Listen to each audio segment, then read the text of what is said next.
Hey, welcome back to my channel. It's Emma.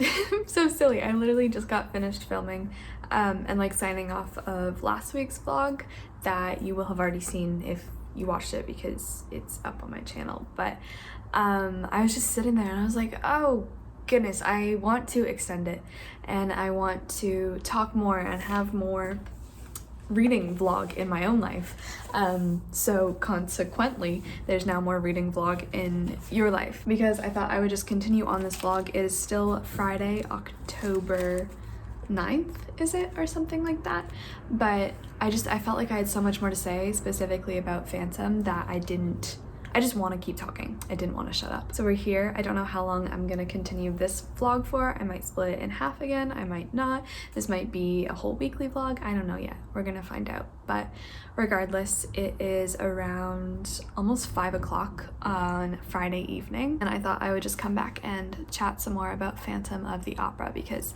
that's what I'm currently reading. It is so fun to me watching YouTubers and booktubers and just human beings in general read and talk about their favorite book or favorite anything really. People talking about what they're passionate about or even just people talking with passion about what they love is so nice. So nice. And yeah, I thought I would just pick some tabs and like randomly discuss some things. The first thing I wanted to like mention and talk about is that one of my favorite scenes in here, I'm literally gonna end up saying that about every single scene, but it is the masquerade ball scene because there is one thrown at the opera house for lots of people to attend, and of course Christine and Raoul attend and their goal is not to be noticed by anybody. It is a masquerade ball, so they're all wearing face masks, but we kind of find out that it might not be super effective against who they're trying to hide from. Probably some stuff that I'm about to say could be considered like light spoilers, but it's nothing too much plot-wise. It's just about details and things that happen. So feel free to skip ahead. But I'm gonna try my best not to like really spoil anything. I just want to talk about a few details and things that go on. So at this ball, there appears also, in the midst of a crowd of people who are quite taken with his costume, the Red Death. The Red Death, personified and costumized, I guess, turns up to the ball, and people are so impressed with his guise and with his mask because it is so realistic and so realistically like the face of a dead, deceased skull, which is so cool. I love how dramatic this book is. Every single character in here just takes it upon themselves to do and be the most dramatic attributes of life, and the entrance of the Red Death is no different. I just love the description that this figure was dressed entirely in scarlet. A huge hat adorned with a plume of feathers crowned his skull-like head, and ah, what a splendid imitation of a skull it was. The Grim Reaper himself must have posed for it. A huge velvet cloak dragged on the floor like a trail of fire as the man in scarlet with the plumed hat and the skeletal head stalked. His cloak bore, embroidered in gold, the words, "Stand aside. I am the Red Death."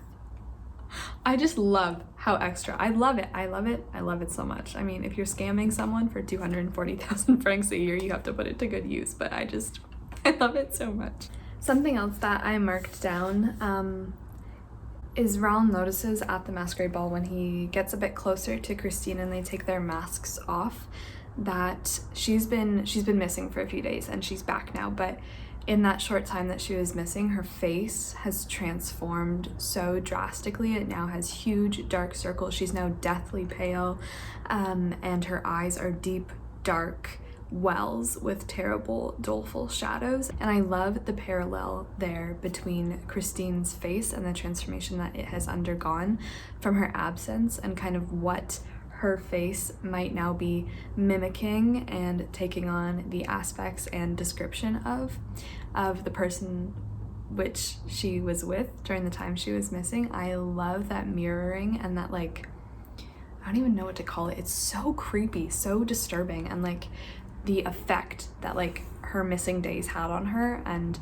the like visible effect it's having on her features is really, really incredible. So this quote I love so much, and this theme of things that aren't real and things that are trying to mimic reality but are illusions, that just runs through this whole book. I'm like obsessed with it, but this one's so interesting because it's Christine and Raoul and they are running around, prancing around through the opera house, and she's showing him basically a tour and all the stops and all the sights to see within the opera house because it is a gargantuan building. But it says, on another occasion, she took him by the hand to a deserted garden where they wandered together amidst vines whose leaves were cutouts made by some skillful decorator. It was as if real skies, real flowers, real earth were forbidden her for all time, as if she were doomed to breathe no other air than that of this theater. Things that I've tabbed regarding the Gothic and the world that I was kind of talking about inhabits this opera house and tries to make it real, because there's obviously so many scenes where we have sets from plays, we have flats from operas, we have people decorating things, trying to make them ready for the stage and make them mimics and copies of real things and nature. And I just love how it's replicated within this world. It's like this little microcosm, but then I love the way that Christine and Eric inhabit this world specifically, and Raoul is very much an outsider, and I love the commentary going on there too, for like in terms of Raoul, who's a very like well off man of society. He can come and go as he pleases, he can do whatever he wants, but people like Christine, who is a poor singer and a woman, she is trapped basically within the confines of this fake world, as well as Eric. He is essentially confined to the same fate and the same walls. So yeah, I'm just really, really loving it. I'll probably have more to say soon because I'm gonna go listen to some more of this, and yeah.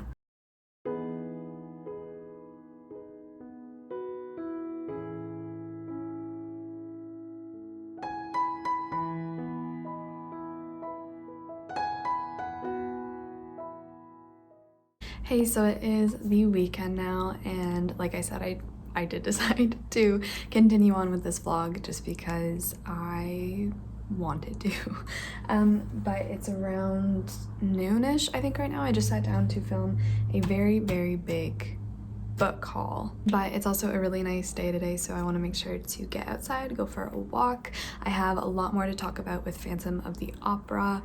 Basically, I'm so sorry if you don't want to hear about Phantom of the Opera. You should just probably click off because that's mostly what I'm going to be babbling about probably. But as well, I did manage to finish 2 other books, and I've currently got 2 other audiobooks on the go. So I'll talk about those too. I also need to do some baking today. I did some baking last night actually. I made an apple loaf because, as you saw probably in last week's vlog, I went to an apple orchard with my mom, which was so fun, and I just have so many apples now that I don't know what to do with, so I better like put them to good use, put them into some fall baking. So that's kind of another project for today, I guess, is finding weird apple recipes to use these apples with. But I think for right now I'm just gonna sit down and just get this book haul filmed, and then I will be back to scream about different books. So alright, so I just finally got done filming the book haul. It took a long time. I just had some lunch, and I think now I am going to venture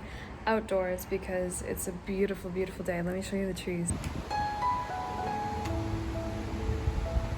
I also now have to completely rearrange and clean my bookshelf because there's books all over the ground. So I'm gonna do that, tidy up, put on a little sweater because there's a really nice cool breeze, and go run into the autumn leaves.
I've got like 30 billion bobby pins in my hair currently, but it keeps falling out still because it's not quite long enough to properly be in a really high bun yet. But it's also a very nice breezy day. So alright, so let's talk a little bit about Phantom of the Opera. Actually, let's talk about what I finished first. I finished Tantalize by Cynthia Leitich Smith, the really bad YA I was reading.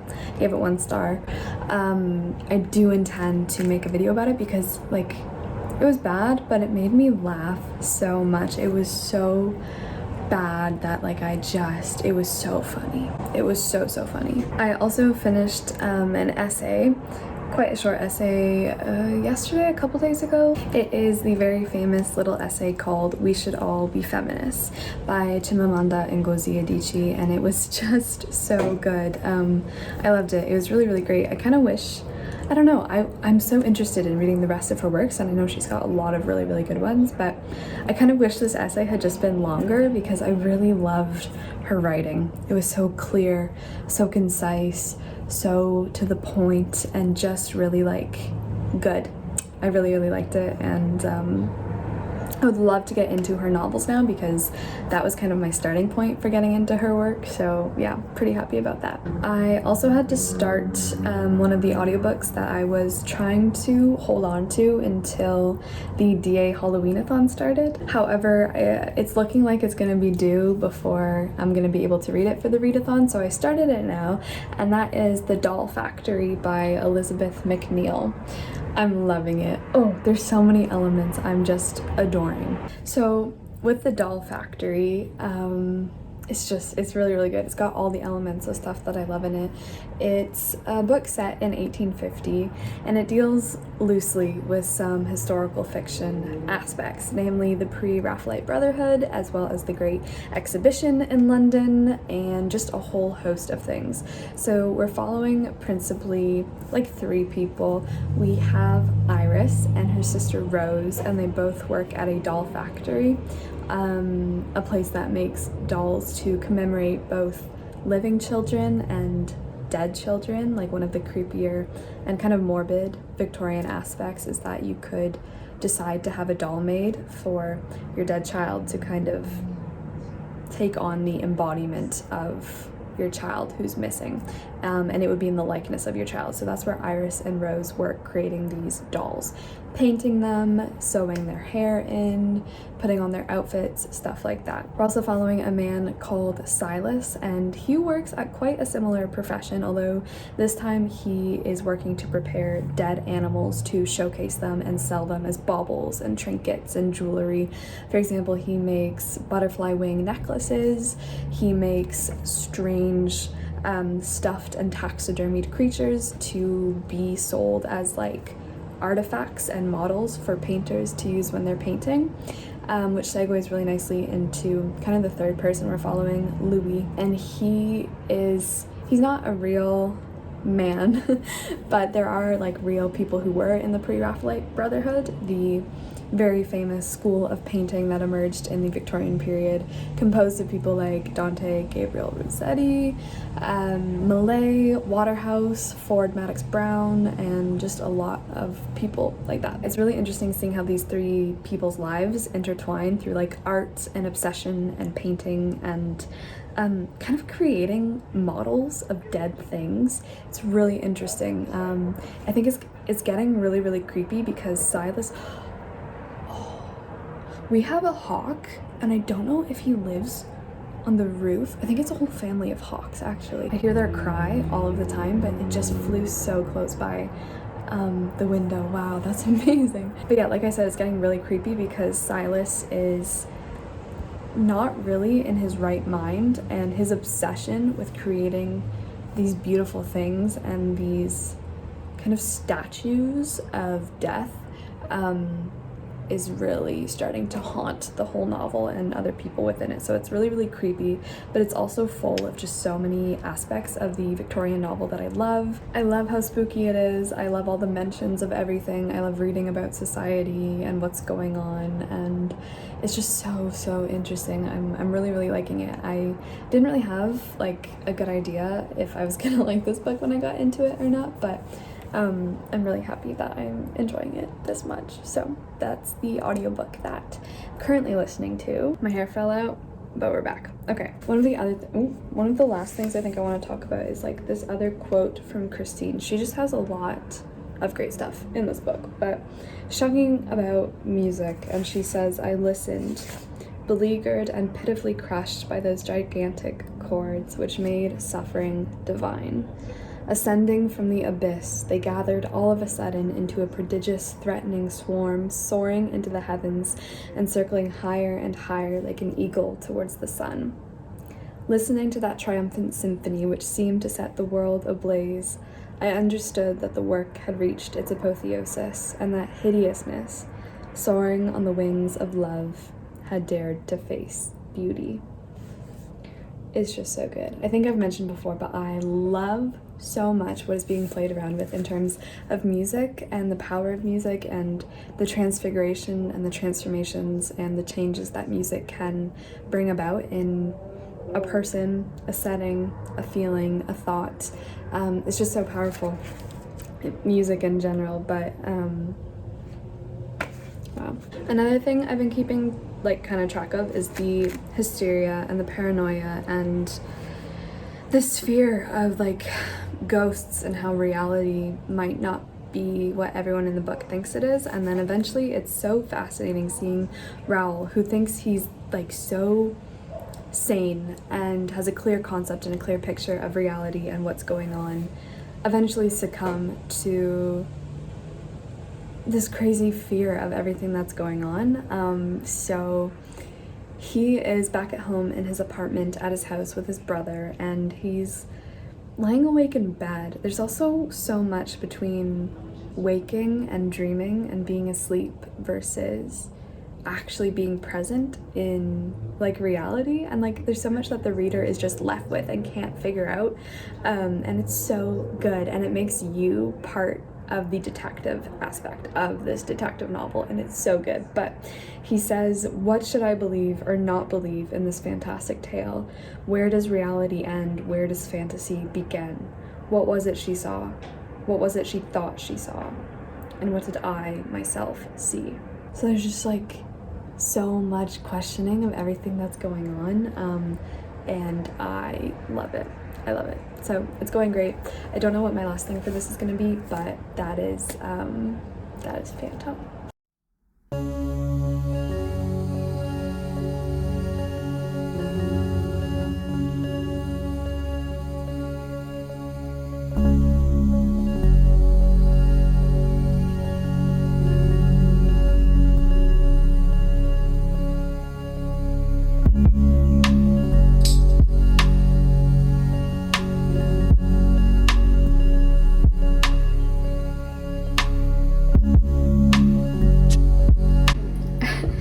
Okay, so I definitely, no points for presentation, but it's okay because they taste pretty good. So basically I tried to follow, it was like an apple cake recipe, but I didn't really follow it that well. So it basically just turned into like granola cake bites, I guess. They're pretty good. They're very appley, sweet, and then I topped it with brown sugar. And it's really good. I loved baked apples and stuff like that, so that is how it turned out, but I still have lots more apples to use, so I guess we will continue this adventure in Apple Land later, but that is done.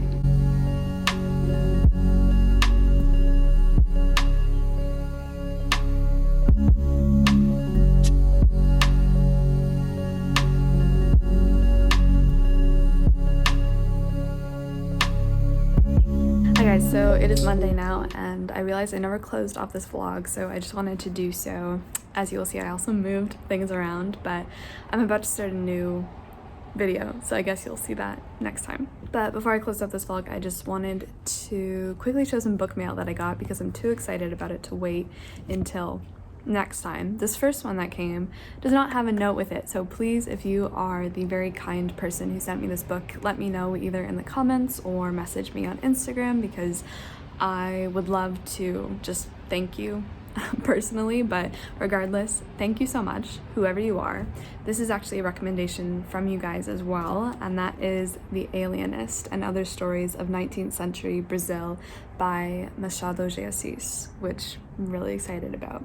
Please correct me if I didn't say that right. You guys recommended me The Alienist, particularly the short story, and another book, I think The Posthumous Memoirs, which I'm also quite interested in. But regardless, this looks amazing. It is a collection of short stories, and that's all I really know about it, but I've heard he's super famous, super celebrated, and I'm really, really interested in reading all of these because each one looks just so interesting. So I will definitely let you know my thoughts on this once I get around to it. I would love to pick this up soon because this looks amazing. This is the translation by John Charles Chastain. So, but yeah, this is the first one that got sent my way. Thank you so much, mysterious person out there, but I'm really happy to have this in my library. So that is The Alienist. This next one is also a recommendation from you guys. Just thank you so much for always recommending me books, because usually all of them I love literally so much. So this one does have a note, thank goodness, and it's from the very kind Sonia, and she said, "Dear Emma, enjoy this beautiful and heartbreaking novel." This one is The God of Small Things by Arundhati Roy. Yeah, wow, it's a beautiful one. Don't look at my nails, I haven't painted them yet. But it's stunning. I've heard so much about this. A lot of people specifically comment on how beautiful the writing is and how heartbreaking the content is as well. It's set mainly in Kerala, India in 1969, and it tells the story of Rahel and her twin brother, Esther, who learn that their whole world can change in a single day, that love and life can be lost in a moment. Armed only with the invincible innocence of children, they seek to craft a childhood for themselves amid the wreckage that constitutes their family. So yeah, it sounds like we're following these two twins throughout their entire life, I think. Maybe. The pages are also very soft, which is a strange feature that I love, and this is such a nice copy, so thank you to you two beautiful people so much. And now I will find little homes for them on my bookshelf, so those are those two if you're interested. I did try and create a little book nook, which I will promise to show you very soon. Thank you so much for watching this mini little vlog. I don't think it was actually that mini, but definitely let me know if you prefer shorter or longer vlogs. I think I don't know, sometimes I try to balance like both out because I know people like shorter and some people like longer. So yeah, regardless, thank you so much for watching. Thank you for being here, and I will see you very soon in my next video. Ciao.